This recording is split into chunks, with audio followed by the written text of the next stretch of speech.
شاندار عظیم شخصیت اور اس شخصیت کی زندگی میں ہونے والا ایک دردناک واقعہ، اس کو بھی جانیں گے، کیونکہ 18 ذوالحجہ حضرت سیدنا عثمان غنی رضی اللہ تعالیٰ عنہ خلیفۃ المسلمین امیر المؤمنین عثمان باحیا رضی اللہ تعالیٰ عنہ کا یوم شہادت ہے۔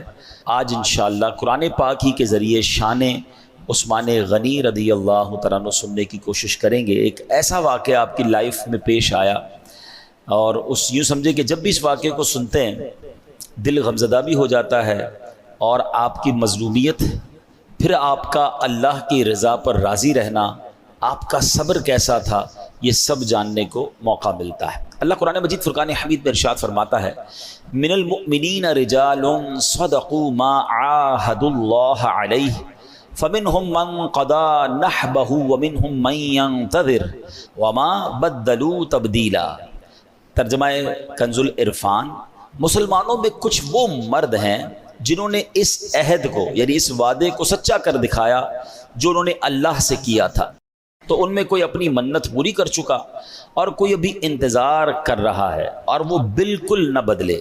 سبحان اللہ۔ پیارے اسلامی بھائی، حضرت عثمان غنی رضی اللہ تعالیٰ عنہ عظیم صحابی رسول ہیں، مسلمانوں کے تیسرے خلیفہ ہیں، سابقین اولین، یعنی اعلان نبوت کے بعد جلد ہی ایمان قبول کرنے والوں میں سے ہے۔ اسلام قبول کرنے میں آپ کا چوتھا یا پانچواں نمبر ہے۔ اس سے آپ کو اندازہ ہوگا کہ ون آف دا ارلیسٹ، سب سے اولین اسلام قبول کرنے والوں میں حضرت عثمان غنی رضی اللہ تعالیٰ عنہ۔ عشرہ مبشرہ، یعنی جن 10 صحابہ کو جنت کی خوشخبری نبی پاک نے اپنی زبان مبارک سے عطا فرمائی، اعلیٰ حضرت ان کے بارے میں کہتے ہیں نا، وہ 10 جن کو جنت کا مژدہ ملا، یعنی وہ 10 شخصیات جن کو جنت کی خوشخبری ملی، وہ 10 جن کو جنت کا مژدہ ملا، اس مبارک جماعت پہ لاکھوں سلام۔ حضرت عثمان غنی از ون آف دیم۔ آپ بھی ان 10 خوش نصیب صحابہ میں سے ہیں۔ اچھا، پھر نبی پاک علیہ الصلوۃ والسلام کا ان پر اعتماد دیکھیں کہ پیارے آقا علیہ الصلوۃ والسلام نے ایک کے بعد اپنی دوسری صاحبزادی کا نکاح حضرت عثمان غنی رضی اللہ تعالیٰ عنہ سے کیا، یعنی کسی بھی نبی کی، صرف نبی پاک کی نہیں، کائنات میں is one and only in all universe, پوری دنیا میں کوئی ایک بندہ ایسا نہیں ہے حضرت عثمان غنی رضی اللہ تعالیٰ عنہ کے علاوہ کہ جن کے نکاح میں کسی بھی نبی کی 2 بیٹیاں آئی ہوں۔ یہ صرف اور صرف اعزاز ملا ہے حضرت عثمان غنی رضی اللہ تعالی عنہ کو۔ اچھا، یہاں اس میں بڑے اعتماد کی بات بھی پتہ چلتی ہے۔ جو بڑی عمر کے لوگ بیٹھے ہیں اور جن کی بچیاں جوان ہو جائیں، میری بات جلدی وہ سمجھیں گے، یا بڑے بھائی ہیں جنہوں نے اپنی بہنوں کا رشتہ کیا ہوگا، کہ بہن کا رشتہ کرنا یا اپنی بیٹی کا رشتہ کرتے ہوئے والد کو بڑی فکر ہوتی ہے، بھائی کو یہ بڑی فکر ہوتی ہے کہ کسی اچھے گھرانے میں کسی اچھے شخص کے یہاں رشتہ ہو جائے۔ اچھا، یہ ایک ایسا زندگی کا یوں سمجھے رسک ہے، یہ ایک ایسا فیصلہ ہے جو شادی کے بعد ہی پتہ چلتا ہے۔ کوئی بندہ ایسا نہیں ہوتا ہوگا کہ جو اپنی بیٹی کا رشتہ غلط آدمی سے کرے، اپنے طور پر اس نے چیک کر ہی لیا ہوتا ہے، لیکن کہتے ہیں نا، لفافہ کھلنے کے بعد ہی پتہ چلتا ہے کہ اندر سے کیا نکلا ہے۔ یہ شادی کے جتنے بھی جھگڑے ہیں جو شادی کے بعد معاذ اللہ طلاقیں ہو جاتی ہیں، یا ظلم زیادتی کی داستانیں ہم سنتے ہیں، ایسا نہیں ہر جگہ مرد ہی غلط ہو، عورت کی بھی غلطی ہوتی ہے، لیکن دونوں خاندان اپنے طور پر پوری انکوائری نارملی کر لیتے ہیں۔ بہت کم لوگ ہوں گے جو نہیں کرتے، لیکن پتہ نہیں کیا ہوتا ہے کہ اس سے پہلے اتنے اچھے طریقے سے لوگ مل رہے ہوتے ہیں، اتنا پیار سے مل رہے ہوتے ہیں، جب بھی ملیں بڑے بااخلاق ہوتے ہیں، اور شادی کے بعد اصل کہانی کھلتی ہے کہ بھائی اندر سے نکلا کیا۔ تو یہ one of the biggest risk of the life ہوتا ہے۔ اللہ پاک سب کے رشتوں میں خوشیاں عطا فرمائے، جن کے رشتے ہونے اللہ ان کو ایک بہت ہی نیک صورت نیک سیرت پارٹنر عطا فرمائے، لائف خوشگوار گزرے۔ لیکن یہ ہوتا ہے، لیکن ایک باپ اپنی بیٹی کا کہیں رشتہ کرے اور اس بیٹی کا انتقال ہو جائے، اب وہی والد اپنی دوسری بیٹی جس گھر میں دے اسی گھر میں دے، تو آپ سوچیں کہ پہلی بیٹی کے ساتھ کتنا شاندار ایکسپیرینس ہوا ہوگا کتنا شاندار برتاؤ انہوں نے کیا ہوگا کہ اپنی دوسری بیٹی بھی اگر بندہ اسی کے گھر میں دے دے تو حضرت عثمان غنی رضی اللہ تعالیٰ عنہ کی یہاں پر کتنی بڑی شان ہے کہ سرکار دو عالم علیہ الصلوۃ والسلام کی ایک صاحبزادی جب حضرت عثمان غنی رضی اللہ تعالیٰ عنہ کے نکاح میں جاتی ہیں تو نبی پاک علیہ الصلوۃ والسلام ان کا انتقال ہو جاتا ہے، پھر پیارے آقا علیہ الصلوۃ والسلام اپنی دوسری بیٹی ان کے نکاح میں دیتے ہیں، اور اس طرح کا فرمان بھی ملتا ہے جس کا مضمون ہے کہ میری 40 بیٹیاں ہوتی اور ایک کے بعد، یعنی یہ یاد رہے کہ ایک وقت میں 2 بہنیں کسی کے نکاح میں نہیں آ سکتی، ٹھیک ہے، یہ جائز نہیں ہے، مگر ایک کے بعد ایک کا انتقال ہو اور دوسری بیٹی دی جائے تو آپ فرماتے ایک کے بعد مجھے ایک ایک کر کے 40 بیٹیاں دینی پڑتی تو میں عثمان غنی کے نکاح میں دیتا۔ تو یہ انداز، یہ محبت، یہ پیار، تو یہ ہمیں سمجھ آتا ہے کہ کیا عظیم شخصیت تھے حضرت عثمان غنی رضی اللہ تعالیٰ عنہ، اور سبحان اللہ اسی مبارک وصف جو دنیا میں کسی اور کو حاصل نہیں ہے، اس لیے ان کو کیا کہا جاتا ہے؟ ذو النورین۔ کیا کہا جاتا ہے؟ اچھا یہ ایسا مشہور لقب ہے نا، آپ صرف پاکستان میں نہیں، آپ افریقہ میں جا کے کسی مسلمان سے پوچھیں ذو النورین کون ہے، کسی عربی سے پوچھیں، کسی انڈونیشین سے پوچھیں، all around the world everybody knows him as ذو النورین۔ سبحان اللہ، ذو النورین کا مطلب ہے 2 نور والا، ٹھیک ہے۔ اور اعلیٰ حضرت امام اہل سنت بڑی پیاری بات لکھتے ہیں، آپ فرماتے ہیں نور کی سرکار سے پایا دوشالہ نور کا، نور کی سرکار سے، یعنی نبی پاک کے دربار سے دوشالہ یعنی 2 چادریں نور کی آپ کو ملی ہیں۔ نور کی سرکار سے پایا دوشالہ نور کا، نور کی سرکار سے پایا دوشالہ نور کا، ہو مبارک تم کو ذو النورین جوڑا نور کا۔ تو نبی پاک کے در سے 2 نور کی چادریں عطا ہو گئیں اور آپ ذو النورین بن گئے۔ اچھا صرف انسانوں میں آپ ذو النورین نہیں ہیں، مشہور مولا کائنات مولا علی کرم اللہ تعالی وجہ الکریم۔ اب یہاں ان خلیفۃ المسلمین صحابہ کرام میں آپس میں پیار دیکھیں۔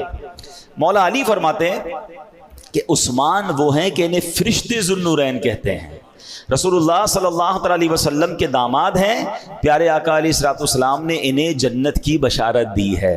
یہ کون کہہ رہا ہے؟ مولا علی شیر خدا کرم اللہ تعالی وجہ الکریم فرماتے ہیں نبی کے نور 2 لے کر وہ ذو النورین کہلائے، نبی کے نور 2 لے کر وہ ذو النورین کہلائے، انہیں حاصل ہوئی یوں قربت محبوب رحمانی۔ اب یہ چھوٹا سا کنفیوژن کہہ لیں، مسئلہ بھی حل ہو رہا ہے۔ ہر آدمی ذو النورین کس کو کہتا ہے؟ حضرت عثمان غنی کو۔ ذرا زور سے نام لے لیں، حضرت عثمان غنی رضی اللہ تعالی، سبحان اللہ، ٹھیک ہے، کیا عظیم ہستی ہے۔ اب کوشچن یا کنفیوژن یہ کریٹ کی جاتی ہے کہ جناب نبی پاک نور تھے یا نہیں تھے؟ مجھے ایک بات بتائیں، جس کی 2 صاحبزادیاں کسی کے نکاح میں آ جائیں وہ ذو النورین ہو جائے تو خود نبی پاک کے نور کا عالم کیا ہوگا؟ تو یہ لفظ ذو النورین ہی اس کنفیوژن کو کلیئر کر رہا ہے کہ سبحان اللہ میرے آقا تو وہ ہیں کہ جس پر نظر فرما دے اسے نورانی فرما دیتے ہیں۔ نور والا آیا ہے، نور لے کر آیا ہے سارے عالم میں، یہ دیکھو کیسا نور چھایا، میرے آقا نے تو اس عالم کو جگمگا دیا۔ تو نبی پاک الحمدللہ اللہ کی عطا سے وہ نور والے ہیں کہ سبحان اللہ سارے عالم کو آپ نے جگمگایا، سبحان اللہ۔ اب چلتے ہیں حضرت عثمان غنی رضی اللہ تعالیٰ عنہ نے کتنے سال خلافت کی۔ آپ حضرت عمر فاروق اعظم رضی اللہ عنہ کی جب شہادت ہوئی، حضرت عمر فاروق اعظم مسلمانوں کے دوسرے خلیفہ تھے۔ سب سے پہلے کون تھے؟ حضرت ابو بکر صدیق رضی اللہ عنہ، پھر حضرت عمر فاروق۔ حضرت عمر فاروق کی جب شہادت ہوئی تو مسلمانوں کی اکثریت رائے نے یہ مشورہ کیا اور حضرت عثمان غنی خلیفہ مقرر ہوئے۔ 12 سال تک آپ امیر المومنین یعنی خلیفۃ المسلمین رہے۔ 18 ذوالحجہ 35 سنہ ہجری کو کئی دن بھوکے پیاسے رہ کر نہایت مظلومیت کے ساتھ آپ شہید کیے گئے۔ حضرت عثمان غنی رضی اللہ عنہ کی شہادت جو ہے وہ تاریخ اسلام کا ایک بہت ہی افسوسناک سانحہ ہے۔ یہ اصل میں قدرت کا ایک راز تھا۔ ہاں، جو میں نے قرآن پاک کی آیت پڑھی ہے نا، اب آپ کو میں سمجھاؤں گا. یہ قدرت کا ایک راز تھا جو ہو کر رہنا تھا. پچھلی آسمانی کتابوں میں بھی یہ ذکر موجود تھا، اور پیارے آقا علیہ الصلوۃ والسلام نے کئی بار غیب کی خبر دیتے ہوئے بتا دیا تھا کہ حضرت عثمان غنی جو ہے وہ شہید ہوں گے. اور حضرت عثمان غنی رضی اللہ تعالیٰ عنہ کی شہادت تاریخ اسلام کا وہ پہلا موقع تھا کہ جب مسلمانوں کا اتحاد ٹوٹا. ایک غیر مسلم تھا، یہ اس کی سازش تھی، اور اسی سازش کے نتیجے میں مصر کے کچھ لوگوں نے بغاوت کی. حضرت عثمان غنی رضی اللہ تعالیٰ عنہ کے گھر کا گھیراؤ کیا. 40 دن تک آپ کو بھوکا پیاسا قید رکھا گیا، مظلومیت کے ساتھ شہید ہوئے. آپ کی شہادت سے ہمیں بہت کچھ سیکھنے کو ملتا ہے. ہم نے جو پارہ 21 کی سورہ احزاب کی 23ویں آیت سننے کی جو ہم نے سعادت پائی ہے، آپ ذرا اس آیت کو ایلوبریٹ کرتے ہیں، مزید سمجھتے ہیں. آیت کریمہ کی ذرا مختصر وضاحت سنیے گا. من المؤمنین رجال صدقوا، مسلمانوں میں کچھ مرد وہ ہیں جنہوں نے سچا کر دکھایا. ما عاہد اللہ علیہ، کیا سچا کر دکھایا؟ اس وعدے کو، اس عہد کو جو انہوں نے اللہ سے کیا تھا. علماء تفسیر فرماتے ہیں کہ حضرت عثمان غنی، حضرت طلحہ، حضرت سعد بن زید، سیدنا امیر حمزہ رضی اللہ تعالیٰ عنہ اور حضرت مصعب بن عمیر اور دیگر صحابہ کرام نے اپنے آپ پر یہ وعدہ لے لیا تھا، عہد کیا تھا کہ ہم نبی پاک علیہ الصلوۃ والسلام کے ساتھ آخر وقت تک رہیں گے، ان کی بات، ان کو فالو کریں گے، ان کا ساتھ دیں گے یہاں تک کہ ہم شہید کر دیے جائیں. تو چنانچہ یہ اپنے وعدے پر آخری وقت تک قائم رہے. اللہ فرماتا ہے فَمِنْهُمْ مَنْ قَضَى نَحْبَهُ، تو ان میں کوئی اپنی منت پوری کر چکا. یعنی حضرت امیر حمزہ، حضرت مصعب بن عمیر رضی اللہ تعالیٰ عنہ یہ شہادت کا رتبہ پا چکے تھے، اپنا وعدہ پورا کر دیا، منت ان کی پوری ہو گئی. اور آگے قرآن کہتا ہے وَمِنْهُمْ مَنْ يَنْتَظِرُ وَمَا بَدَّلُوا تَبْدِيلًا، اور کوئی ابھی انتظار کر رہا ہے اور بالکل نہ بدلے. تو حضرت عثمان غنی اور حضرت طلحہ رضی اللہ تعالیٰ عنہ وہ تھے جو اس رتبہ شہادت کے انتظار میں ہیں، اور یہ سب وہ صحابی ہیں جو اپنے وعدے سے بالکل نہیں بدلے. سبحان اللہ. یعنی یہ قدرت کی طرف سے ہونا تھا، اور یہ منتظر تھے شہادت کے لیے، کیونکہ نبی پاک کی زبانی بھی سن چکے تھے، اپنے آپ سے بھی وعدہ لے لیا تھا، موت سے ڈرنے والے تھے نہیں، اور شہادت کا مرتبہ مل جائے تو سبحان اللہ. روایتوں میں آتا ہے کہ نبی پاک علیہ الصلوۃ والسلام ایک بار احد پہاڑ تشریف لے گئے.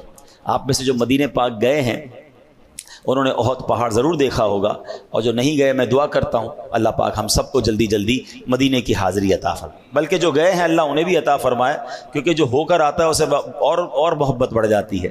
مدینہ مکہ وہ شہر ہے جس نے نہیں دیکھا وہ بھی تڑپ رہا ہے، جس نے دیکھ لیا وہ اور تڑپ رہا ہے. شربت دید نے ایک آگ لگائی دل میں، تپش دل کو بڑھایا ہے بجھانے نہ دیا. دل میں آگ اور بڑھ جاتی ہے، محبت اور بڑھ جاتی ہے. تو جبل احد جو ہے وہ بہت بڑا پہاڑ ہے، اور یہ پہاڑ کے بارے میں بتایا جاتا ہے کہ آل ٹوگیدر یہ 9 میل لمبا پہاڑ ہے. پورا سمجھ رینج آف ماؤنٹینز ہے. اور یہ احد پہاڑ کے بارے میں نبی پاک علیہ الصلوۃ والسلام فرماتے ہیں، جس کا مضمون ہے کہ احد مجھ سے محبت کرتا ہے، میں احد سے محبت کرتا ہوں، اور یہ میرے ساتھ جنت میں جائے گا.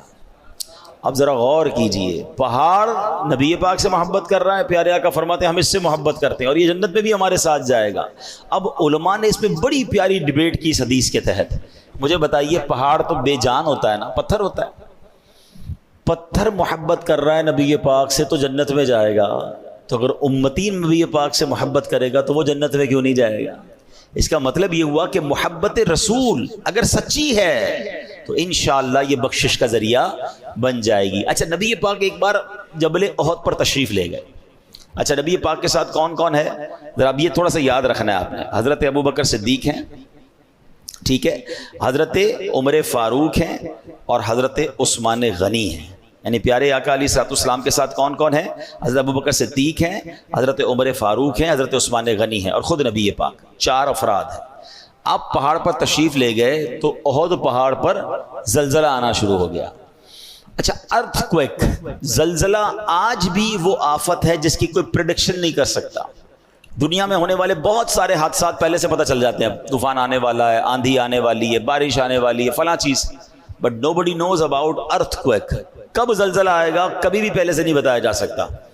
اچھا، آ جائے دنیا کی کوئی طاقت اسے روک نہیں سکتی ہے۔ یہ کیسی اللہ کی قدرت کا نظارہ ہوتا ہے کہ بڑی بڑی عمارتیں، بڑے بڑے شہر منٹوں میں ختم ہو جاتے ہیں۔ اللہ پاک ہم سب کو محفوظ فرمائے۔ اب زلزلہ آ گیا، ٹھیک ہے، اور یہ بات ہے 1400 سال پرانی۔ جب زلزلہ آیا تو سرکار دو عالم علیہ الصلوۃ والسلام کا کمال، نبی پاک کا معجزہ اور اتھارٹی دیکھیں۔ سرکار دو عالم علیہ الصلوۃ والسلام نے احد پہاڑ کو ٹھوکر لگائی اور فرمایا اے احد رک جا، تجھ پر ایک نبی، ایک صدیق اور 2 شہید موجود ہیں۔ ذرا سمجھیے گا۔ اچھا اب مجھے بتائیے ایک نبی کون ہے؟ خود نبی پاک علیہ الصلوۃ والسلام ہے۔ صدیق کون ہے؟ حضرت ابوبکر صدیق ہیں۔ 2 شہید کون ہیں؟ اب یہ سوچنے والی بات ہے کہ یہ 2 شہید کون ہیں؟ اللہ اکبر۔ اور یہ جو میں حدیث بتا رہا ہوں یہ بخاری شریف میں ہے۔ چلے ایک اور آج عقیدے کا مسئلہ بھی حل ہو جائے گا۔ شہید تو بندہ دنیا سے جانے کے بعد ہی ہوتا ہے نا، زندہ زندہ تو شہید نہیں ہوتا۔ حضرت عثمان غنی ساتھ ہیں، حضرت عمر فاروق ساتھ ہیں، اور آقا کیا فرما رہے ہیں؟ تجھ پر ایک نبی، اے احد رک جا، تجھ پر ایک نبی، ایک صدیق اور 2 شہید ہیں۔ حدیث کون سی کتاب میں ہے؟ بخاری شریف۔ یہ بھی یاد رکھ لینا، ٹھیک ہے۔ اس کا مطلب میرے آقا بعد میں کیا ہونا یہ جانتے ہیں کہ حضرت عمر بھی شہید ہوں گے، حضرت عثمان غنی بھی شہید ہوں گے۔ اچھا اس مسئلے کو میں ذرا آگے جا کے بتاتا ہوں، مگر پہلے ذرا سرکار علیہ الصلوۃ والسلام کے کمال کی تو بات کر لیں۔ کیسی ٹھوکر ہے، کیسی ایڑیاں ہیں کہ جناب جب نبی پاک نے احد پہاڑ کو ٹھوکر لگائی تو وہ زلزلہ رک گیا، احد پہاڑ ساکت ہو گیا۔ سبحان اللہ۔ عشق والے کہتے ہیں زلزلہ نہیں تھا، احد تو نبی پاک کی آمد پر جھوم رہا تھا، جھوم رہا تھا کہ میری قسمت جاگ اٹھی کہ سرکار دو عالم حضرت ابوبکر صدیق، حضرت عمر فاروق، حضرت عثمان غنی مجھ پر آ گئے۔ مگر سائنٹیفکلی ہم کیا کہیں گے؟ جناب زلزلہ تھا اور نبی پاک کی ٹھوکر سے رک گیا۔ آئے ہائے، سرکار دو عالم علیہ الصلوۃ والسلام ایسا معجزہ دکھائیں اور سیدی اعلیٰ حضرت کا قلم خاموش رہ جائے۔ آپ کہتے ہیں ایک ٹھوکر سے احد کا زلزلہ جاتا رہا، ایک ٹھوکر سے احد کا زلزلہ جاتا رہا، رکھتی ہیں کتنا وقار اللہ اکبر ایڑیاں۔ یعنی نبی پاک کی ان مبارک ایڑیوں کی شان تو دیکھیں کہ آقا ٹھوکر لگاتے ہیں اور احد کا زلزلہ رک جاتا ہے۔ تو یہ تو سرکار علیہ الصلوۃ والسلام کا معجزہ۔ اور نبی پاک علیہ الصلوۃ والسلام نے اب ہونا کیا ہے، کون شہید ہونا یہ بتا دیا۔ It means they both know very well, بلکہ ان کا ایسا عقیدہ تھا، ہمارا بھی ہونا چاہیے، کہ نبی پاک کی زبان سے نکل گیا پہاڑ ہل سکتا ہے، یہ بات ہو کر رہنی ہے۔ تو حضرت عمر فاروق نوز ویری ویل کہ مجھے بھی شہید ہونا ہے۔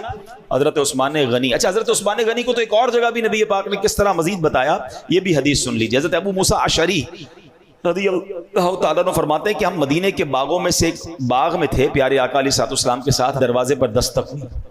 نبی پاک علیہ الصلوۃ والسلام نے فرمایا افتح لہ وبشرہ بالجنہ، دروازہ کھولو اور جو اس میں سے آئے اسے جنت کی بشارت دے دو، یعنی جو دروازے میں داخل ہو اسے جنت کی بشارت۔ اب یہ دیکھیں جنت کی بشارت کا مطلب سمجھتے ہیں آپ؟ یہ بھی نبی پاک کا ذرا علم غیب دیکھیے۔ جنت کی بشارت کا مطلب یہ ہے کہ جس کو پہلے تو دروازہ کھل کے کون آنے والا یہ پیارے آقا کو پتا ہے۔ اچھا جو آنے والا ہے اس کا خاتمہ ایمان پر ہوگا، میرا اور آپ کا خاتمہ ایمان پر ہوگا۔ ہمیں کنفرمیشن ہے کسی کے پاس؟ ہم دعا تو کرتے ہیں بٹ نوبڈی نوز، کوئی گارنٹی نہیں دے سکتا۔ مگر جنت کی بشارت کا مطلب یہ ہے کہ اس کا خاتمہ بھی ایمان پر ہوگا، یہ بھی معلوم ہے، اور اللہ کی رحمت سے انہیں جنت میں داخل کیا جائے گا، یہ بھی معلوم ہے۔ تو کتنا کچھ معلوم ہے۔ دروازہ کھولو، جو آ رہا ہے اسے جنت کی بشارت دو۔ حضرت ابو موسیٰ اشعری کہتے ہیں دروازہ کھولا تو صدیق اکبر رضی اللہ تعالیٰ عنہ سامنے، ان کو جنت کی خوشخبری سنائی، انہوں نے اللہ پاک کا شکر ادا کیا۔ پھر دروازے پہ تھوڑی دیر بعد دستک ہوئی، ابو موسیٰ اشعری رضی اللہ تعالیٰ کہتے ہیں نبی پاک نے فرمایا دروازہ کھولو، جو آ رہا ہے اس کو جنت کی بشارت دے۔ دروازہ کھولا، حضرت عمر فاروق دروازے سے آ رہے ہیں، ان کو بھی خوشخبری دے دی کہ نبی پاک نے آپ کو جنت کی بشارت دی، انہوں نے بھی اللہ کا شکر ادا کیا، آ کے بیٹھ گئے۔ تیسرا ہوا دروازہ کھولو، لیکن نبی پاک نے فرمایا افتح لہ وبشرہ بالجنہ الا بلوى تصیبہ، کہ جو بھی آ رہے ہیں دروازہ کھولنا اور آنے والے کو بتا دو ایک مصیبت ہے جو انہیں پہنچے گی اور اس کے بعد یہ جنتی ہے۔ دروازہ کھولا تو وہ حضرت عثمان غنی رضی اللہ تعالیٰ عنہ تھے۔ لک ایٹ دا نظر پاک آف رسول پاک علیہ الصلوۃ والسلام، ان کو یہ بھی پتا ہے دروازے کے پیچھے کون ہے، یہ بھی پتا ہے ان کے ساتھ کیا ہونا ہے، اور یہ بھی پتا ہے وہ جنتی ہیں، وہ شہید بھی ہوں گے، تکلیف بھی پہنچے گی اور جنت میں بھی جائیں گے۔ اللہ اکبر۔ حضرت عثمان غنی کو دروازہ کھولنے والے نے کہا حضور آپ کے لیے جنت کی بشارت تو ہے مگر ایک مصیبت بھی آپ کو پہنچے گی اس سے پہلے۔ کیا دل ہے، کیا جذبہ ہے، کیا صبر ہے. عثمان غنی رضی اللہ تعالیٰ کہتے ہیں اچھا جناب پہلے یہ بھی چلو کنفرمیشن ہو، جو لوگ کہتے ہیں نا بات کیا کرو بھائی حدیث کی قرآن کی، یہ حدیث بھی بخاری شریف میں موجود ہے. دیکھیں کتنے سارے عقائد کے باب کھلتے چلے جا رہے ہیں کہ نبی پاک علیہ الصلوۃ والسلام کے پاس کون سی نالج تھی، نالج آف انسین تھی یا نہیں، علم غیب تھا کہ نہیں. مجھے بتاؤ شہید ہونا ہے، اس سے پہلے نبی پاک احد پہاڑ پہ کھڑے ہو کے بتا رہے ہیں، اور اس باغ کے اندر پیارے آقا فرما رہے ہیں دروازہ کھولو جنت کی خوشخبری دے دو. اس سے زیادہ نالج، اللہ اکبر. اور حضرت عثمان غنی کے ساتھ کچھ ہونا یہ بھی بتا دیا. سیدنا عثمان غنی رضی اللہ تعالیٰ عنہ وہ کیا کرتے ہیں جب ان کو یہ پتا چلا کہ ایک مصیبت بھی پہنچے گی اور میں شہید بھی ہو جاؤں گا، تو جنت کی خوشخبری ملنے پر اللہ کا شکر ادا کیا. اور مصیبت کے بارے میں کہتے ہیں اللہ المستعان، اللہ مددگار ہے، اگر مصیبت آنی ہے تو اللہ کی مدد سے میں اس میں بھی کامیاب ہو جاؤں گا. اچھا یہاں ایک اور بات سمجھنے والے، اچھا یہ تھوڑا سا میں ریلیٹ کروں گا کربلا والوں سے بھی. امام حسین رضی اللہ تعالیٰ عنہ ان کی شہادت کی خبر بھی بچپن سے بڑی مشہور تھی. نبی پاک کو بچپن میں فرشتوں نے آ کے بتا دیا تھا کہ یہ شہید ہوں گے. بی بی فاطمہ کو پتا تھا، مولا علی کو پتا تھا. یہاں بھی آپ نے سمجھ لیا کہ حضرت عثمان غنی کو بھی پتا تھا، حضرت عمر فاروق کو بھی پتا تھا اب شہید ہوں گے. نہ کربلا والوں نے اور نہ حضرت عمر فاروق حضرت عثمان غنی نے کبھی نبی پاک سے کہا ہو کہ حضور آپ کی دعائیں تو رب قبول فرماتا ہے، آپ تو اللہ کے حبیب ہیں، دعا کر دیں. بی بی فاطمہ کہتی کہ حضور دعا کریں آپ کے نواسے حسین کو شہید نہ کیا جائے. مولا علی کہتے ہیں حضور اتنا پیار کرتے ہیں حسین سے، آپ ان بچوں کو اپنے کاندھوں پر سواری کرتے ہیں، اللہ سے دعا کریں کربلا کے میدان میں بھوکا پیاسا انہیں شہید نہ کیا جائے. حضرت عمر فاروق کہتے ہیں نبی پاک سے، حضرت عثمان غنی کہتے ہیں حضور آپ نے کہا تھا ہم شہید ہوں گے، آپ کرم کر دیں ہمیں اس مصیبت سے بچا لیں. نہیں، یہ بڑی کمال کی بات ہے. ان کے پاس سرکار دو عالم علیہ الصلوۃ والسلام تھے. منو بڑی آسک، کسی نے نہیں کہا سرکار دو عالم علیہ الصلوۃ والسلام سے. کیوں؟ وہ سب امتحان کے لیے راضی تھے، وہ سب امتحان کے لیے پریپئر تھے. انہیں خوشی تھی، اس امتحان کی بھی خوشی تھی کہ اگر رب اسی میں راضی ہے تو ہم رب کی امتحان میں راضی ہیں، ہم اس آزمائش میں راضی ہیں. یہ سیکھنے والی باتیں ان واقعات سے حضرت عثمان غنی کو معلوم تھا. اور ہمیں پتہ کیا چلا کہ نبی پاک کو کیا کیا معلوم ہے. شاعر کہتے ہیں نا جو ہو چکا ہے جو ہوگا حضور جانتے ہیں، خدا تیری عطا سے خدایا حضور جانتے ہیں، وہی ہیں پے کرے شرم و حیا وہ ذوالنورین، مقام ان کی حیا کا حضور جانتے ہیں. سبحان اللہ. اب یہاں ایک اور بات سیکھنے کو ملی کہ نبی پاک علیہ الصلوۃ والسلام کی احادیث سے بھی سیکھنے کو ملتا ہے کہ ہمیں اللہ پاک سے ملنے کو یعنی آخرت کو محبوب رکھنا چاہیے. ہم تو موت سے ڈرتے ہیں نا، نیک لوگ نہیں ڈرتے، اللہ والے نہیں ڈرتے. حدیث پاک سنیے، من احب لقاء اللہ احب اللہ لقاءہ، جو اللہ پاک سے ملاقات کا شوق رکھتا ہے اللہ پاک بھی اس کی ملاقات کو پسند فرماتا ہے. ہائے ہائے، اللہ ایسا شوق دے کہ رب سے ملاقات کا شوق ہو جائے. دنیا میں اتنا غرق ہو جاتے ہیں کہ مرنے سے ڈر لگ رہا ہوتا ہے لوگوں کو، ارے سب چھوٹ جائے گا، ساری لگژری چلی جائیں گی، ساری چیزیں چلی جائیں گی. مرنا پھر بھی ہے. جس کو دنیا سے بہت زیادہ محبت ہے، جو مرنا نہیں چاہتا، مرنا اس کو بھی پڑے گا.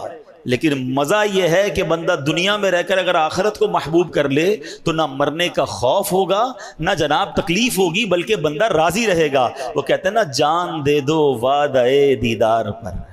جو عاشق رسول ہے نا اس کو موت تو تحفہ لگتی ہے، مومن کے لیے موت تحفہ ہے. کیوں؟ قبر میں سرکار کا جلوہ دیکھیں گے نا. جان دے دو وعدہ دیدار پر، نقد اپنا دام ہو ہی جائے گا. وہ شاعر کہتے ہیں نا کہ قبر میں تشریف لائیں گے مصطفیٰ، عادت بنا رہا ہوں درود و سلام کی. تو عاشق رسول تو انتظار میں ہے کہ جناب جب تک جینا ہے نیکیوں کی زندگی گزارنی ہے، نمازوں کی زندگی گزارنی ہے، سنتوں پر انشاءاللہ زندگی گزارنی ہے. اور جب دنیا سے جانے کا وقت ہوگا تو غم کس بات کا، وہاں سرکار دو عالم علیہ الصلوۃ والسلام کا دیدار ملے گا، اللہ سے محشر کے دن ملاقات ہوگی اور رب کی بارگاہ، کیونکہ اس کو یہ کانفیڈنس ہے کہ میں نے تو نبی پاک کی غلامی میں زندگی گزاری ہے، شریعت پر عمل کر کے زندگی گزاری ہے. ایک جملہ میں نے سنا تھا جس کو کہتے ہیں نا رونگٹے کھڑے ہو گئے تھے. وہ ایک صاحب کہہ رہے تھے، بڑی پیاری بات تھی. وہ کہتے ہیں مرنے سے وہ ڈرے جس کی قبر میں کیڑے پڑنے ہیں. جس نے عشق رسول کی زندگی گزاری ہے وہ تو موت کے انتظار میں ہے. تو یہ فرق ہے نا، جس کو ڈر لگ رہا ہے کہ یار حرام کما رہا ہوں، حرام کھا رہا ہوں، نمازیں قضا کر رہا ہوں، اللہ کو ناراض کر رہا ہوں، تو مر گیا تو میں تو مارا جاؤں گا. مگر جس کو پتا ہے کہ میری لائف اللہ رسول کی فرما برداری میں گزر رہی ہے تو پھر یہ حدیث کیسی ہے؟ من احب لقاء اللہ، جو اللہ سے ملاقات کا شوق رکھتا ہے، احب اللہ لقاءہ، اللہ بھی اس سے ملاقات پسند فرماتا ہے۔ تو سبحان اللہ، مفتی احمد یار خان نعیمی رحمۃ اللہ تعالی علیہ فرماتے ہیں کہ حدیث پاک میں اللہ پاک کی ملاقات سے مراد موت ہے، کیونکہ موت ہی اللہ پاک سے ملاقات کا ذریعہ ہے۔ مگر اللہ پاک سے ملاقات کو پسند کرنے کا یہ معنی نہیں کہ بندہ موت کی آرزو کرے، یہ تو اچھی بات نہیں ہے کہ مرنے کی دعائیں کرے، یہ منع ہے۔ اللہ پاک سے ملاقات کو پسند کرنے کا معنی یہ ہے کہ بندہ دنیا میں دل نہ لگائے، آخرت کی تیاری کرے، ہر وقت اللہ پاک کی رضا والے کاموں میں مصروف ہو۔ ایسے بندے کو اللہ پاک پسند فرماتا ہے، اس کی زندگی بھی اللہ پاک کو پیاری ہے، اس کی موت بھی اللہ پاک کو پیاری ہے۔ تو اے میرے پیارے اسلامی بھائیوں، یہ بات ہمیں سمجھنی ہے۔ اب حضرت عثمان غنی رضی اللہ تعالیٰ عنہ کی شہادت کا واقعہ کیسے ہوا؟ حضرت عثمان غنی کی خلافت کا آخری سال تھا، کچھ منافقوں نے آپ کے خلاف سازش رچائی، نتیجتاً مصر کے لوگوں نے آپ کے خلاف بغاوت کر دی، مدینہ پاک میں آ کر آپ کے گھر کا گھیراؤ کیا۔ حضرت عثمان غنی اندر ہیں، اب آپ کو باہر بھی نہیں نکلنے دیا جا رہا، باہر سے کھانے پینے کا کوئی سامان بھی اندر نہیں جانے دیا جا رہا۔ کئی دن آپ نے اسی طرح گزار لیے۔ آپ کے چاہنے والوں نے بار بار آپ سے عرض کی، علی جاں آپ ارشاد فرمائیے ان باغیوں کو کچھ دیر میں ہم ہٹا دیں گے، مگر آپ کا ایک ہی وعدہ تھا کہ نبی پاک علیہ الصلوۃ والسلام نے مجھ سے وعدہ فرمایا ہے، میں اس پر صبر کرتا رہوں گا۔ کچھ راز کی باتیں تھیں جو نبی پاک نے حضرت عثمان غنی سے فرمائی تھی۔ آپ نے اپنی شہادت قبول کی، مدینہ منورہ کی سرزمین پر خون ریزی کو پسند نہیں فرمایا۔ حضرت عثمان غنی کے پاس حضرت امام حسن بھی آئے، مولا علی نے بھی پیغام بھجوایا، آپ حکم دیں ہم ان سب باغیوں کو تہس نہس کر کے رکھ دیں گے، مگر آپ نے سب کو منع کیا، بلکہ یہاں تک کہا کہ اگر آپ نے لڑائی بھی کی، آپ نے تلوار بھی اٹھائی، مدینے میں خون بھی بہایا، شہادت پھر بھی میری ہونی ہے، کیونکہ یہ قدرت کا فیصلہ ہے اور میں اس کے لیے راضی ہوں۔ اللہ اکبر۔ آپ اطمینان سے نمازیں پڑھتے رہے، اطمینان سے تلاوت قرآن کرتے رہے، اور سبحان اللہ آپ نے اسی طرح اپنی جان اللہ کے سپرد کر دی۔ داتا گنج بخش علی حجویری رحمۃ اللہ تعالی علیہ حضرت عثمان غنی کی اس ادا کو کس طرح ایلوبریٹ کرتے ہیں، کس طرح سمجھاتے ہیں۔ آپ فرماتے ہیں کہ جب محاصرہ چل رہا تھا، باغی باہر کھڑے تھے، حضرت حسن مجتبیٰ امام حسن نبی پاک کے نواسے رضی اللہ تعالیٰ عنہ حضرت عثمان غنی کے پاس آ کر کہا کہ امیر المومنین ہمیں اجازت دیجیے۔ آپ نے اجازت نہیں دی، کہا ہے بھتیجے گھر جائیے، آرام کیجیے، تقدیر کا لکھا غالب آ جائے گا اور ہمیں خون بہانے کی حاجت نہیں ہے۔ حضرت داتا گنج بخش حضرت عثمان غنی کی صدا کو لکھنے کے بعد کہتے ہیں کہ یہ جو سیرت کا پہلو ہے نا، یہ حضرت ابراہیم علیہ نبینا علیہ الصلوۃ والسلام سے بڑا مشابہ ہے۔ جب حضرت ابراہیم کو آگ میں ڈالا جا رہا تھا، فرشتے آئے تھے اور کہا تھا حکم فرمائیں، ہم آگ بجھا دیتے ہیں، ہم بارش برسا کر آگ بجھاتے ہیں، ہوا کا فرشتہ آیا کا ہوا چلا کر آگ بجھاتے ہیں۔ حضرت ابراہیم کا ایک ہی جواب تھا کہ میں رب کی رضا پر راضی ہوں، اگر میرے رب نے بچانا ہے تو وہ بچا لے گا، ورنہ میں اس دکھ اور اس پریشانی کے لیے بھی تیار ہوں۔ حضرت داتا گنج بخش فرماتے ہیں حضرت ابراہیم علیہ الصلوۃ والسلام کے اس کردار کی کیسی جھلک حضرت عثمان غنی میں ہے کہ ان کو بھی صحابہ آ کر کہہ رہے ہیں آپ ہمیں حکم دیجئے۔ آپ نے کہا نہیں، مدینے میں خون نہیں بہانا ہے، اگر رب کی رضا یہ ہے تو میں اس رضا پر راضی ہوں، اور آپ نے شہادت قبول فرما لی۔ تو سبحان اللہ، یہ اللہ کی رضا پر جو ہے وہ راضی رہنا، یہ حضرت عثمان غنی کی سیرت سے ملتا ہے۔ حضرت عثمان غنی وہ عظیم ہستی ہیں کہ جن کے بارے میں نبی پاک علیہ الصلوۃ والسلام نے فرمایا انا نشبہ عثمان بابینا ابراہیم، فرمایا بے شک ہم عثمان کو اپنے والد ابراہیم علیہ الصلوۃ والسلام کے مشابہ سمجھتے ہیں۔ نبی پاک نے پہلے ہی فرما دیا تھا کہ جس طرح حضرت ابراہیم کا صبر تھا، جس طرح انہوں نے آگ میں جانے کو پسند فرمایا اور رب کی رضا پر راضی رہے، عثمان غنی رضی اللہ تعالیٰ عنہ نے بھی یہ شہادت کو اسی طرح قبول فرمایا۔ اے میرے پیارے اسلامی بھائیوں، داتا گنج بخش علی حجویری فرماتے ہیں کہ مشائخ طریقت یعنی بڑے بڑے اولیاء کرام نے تین چیزیں، کون کون سی؟ ہدیہ مال و جان، یعنی اللہ پاک کے نام پر جان قربان کرنا۔ نمبر دو، تسلیم امور، یعنی اللہ پاک کی لکھی ہوئی تقدیر پر راضی ہو جانا۔ اور نمبر تین، اخلاص، یعنی ہمیشہ اللہ کے لیے اللہ کی رضا کا طلبگار رہنا۔ یہ تین خاص اوصاف بڑے بڑے اولیاء کرام نے حضرت عثمان غنی رضی اللہ تعالیٰ عنہ سے سیکھے ہیں۔ تو سبحان اللہ، ایسی عظیم ہستی ہیں۔ اب یہاں ہمیں آخر میں سبق یہ لینا ہے، 40 دن کا محاصرہ ہے، بھوک بھوک پیاس ہے اور جناب باہر تلوار لیے باغی کھڑے ہیں، مگر آپ انتہائی مشکل میں بھی صابر ہیں، نمازیں پڑھ رہے ہیں، تلاوت کر رہے ہیں، اللہ کی رضا پر راضی ہیں، اللہ سے ملاقات کے لیے راضی ہیں، شہادت کے لیے راضی ہیں، بلکہ قرآن کہتا ہے یہ تو منتظر ہیں کہ کب ہمیں شہادت نصیب ہو جائے۔ ہم نے کیا سیکھنا ہے اس عظیم ہستی کے اس واقعے سے؟ حضرت عثمان غنی پر جب مجھے بیان کرنا تھا، نارملی جب ہم ان کی سیرت پر بیان کرتے ہیں، ہم ان کی سخاوت پر بات کرتے ہیں، ان کی حیا پر بات کرتے ہیں، ان کی اسلام پر قربانیوں پر بات کرتے ہیں، الحمدللہ موقع ملے گا وہ دوبارہ بھی کریں گے، مگر یہ جو پہلو ہے نارملی اس کو ڈسکس نہیں کیا جاتا کہ شہادت کے وقت جو آپ کا انداز تھا، ون آف دا امیزنگ آپ کا یہ زندگی میں انداز دنیا نے دیکھا، تو ہمیں صبر کرنا ہے۔ ہم پر بھی آزمائش آتی ہے، کبھی کاروبار ڈاؤن ہو جاتا ہے، کبھی نوکری چھوٹ جاتی ہے، کبھی کسی رشتہ دار کا انتقال ہو جاتا ہے، کبھی جناب کسی کی بات بری لگ جاتی ہے، کبھی ہمیں کوئی دو جملے کہہ دیتا ہے، ہم ڈی مورلائز ہو جاتے ہیں، بعض اوقات مایوسی کی طرف چلے جاتے ہیں۔ نہیں میرے پیارے اسلامی بھائیوں، زندگی کی گاڑی جو ہے نا وہ مسائل کے پہیوں پر ہی چلتی ہے، زندگی میں کبھی نہ کبھی مشکل آتی ہی ہے، نہیں آئی تھوڑے دنوں بعد آ جائے گی، بی پریپیئر آف دیٹ۔ ہم دنیا میں ہیں تو مشکلات کے ساتھ ہی جئیں گے، زندگی ساری کی ساری اسموتھ نہیں گزرتی ہے، مگر امتحان جب آتا ہے تو اب اللہ کے جو نیک بندے ہوتے ہیں وہ صبر کرتے ہیں، وہ آل فال نہیں بکتے ہیں، وہ کمپلینز نہیں کرتے ہیں۔ اللہ اکبر! حضرت ابراہیم کی ادا کو دیکھیں، حضرت عثمان غنی کی ادا کو دیکھیں، یہ سارے واقعات پکار پکار کر کہہ رہے ہیں کہ اے میرے بندوں، جب مشکل آئے تو صبر کرنا، اللہ کی رضا پر راضی رہنا، کیونکہ جو صبر کرتا ہے پھر اللہ قرآن میں فرماتا ہے ان اللہ مع الصابرین، تو جب اللہ کی رحمت صبر کرنے والوں کے ساتھ ہو جاتی ہے ان کے کام آسان ہو جاتے ہیں، ان کے کام بڑے اچھے ہو جاتے ہیں، اور اللہ ان کو اپنی بارگاہ میں بڑے بلند مرتبے عطا فرماتا ہے۔ آخری حدیث سنا کر آپ کو مزید تسلی ہو جائے گی، اپنا بیان ختم کرتا ہوں۔ حدیث پاک کا مضمون ہے اللہ کی بارگاہ میں کچھ لوگوں کا ایک مرتبہ لکھا ہوتا ہے، ٹھیک ہے، اور وہ نمازیں پڑھ کے عبادت کر کے اس مرتبے، اس کیلیبر، اس سٹیج پر نہیں پہنچ پا رہے ہوتے، اتنی عبادت نہیں کر رہے ہوتے۔ اللہ تعالیٰ چاہتا ہے کہ بندہ اتنا اونچا ہو جائے، اس کے مرتبے بڑھ جائیں، تو اب رب کریم اس بندے پر آزمائش بھیجتا ہے، بندہ صبر کر کے اپنا وہ مرتبہ پا لیتا ہے۔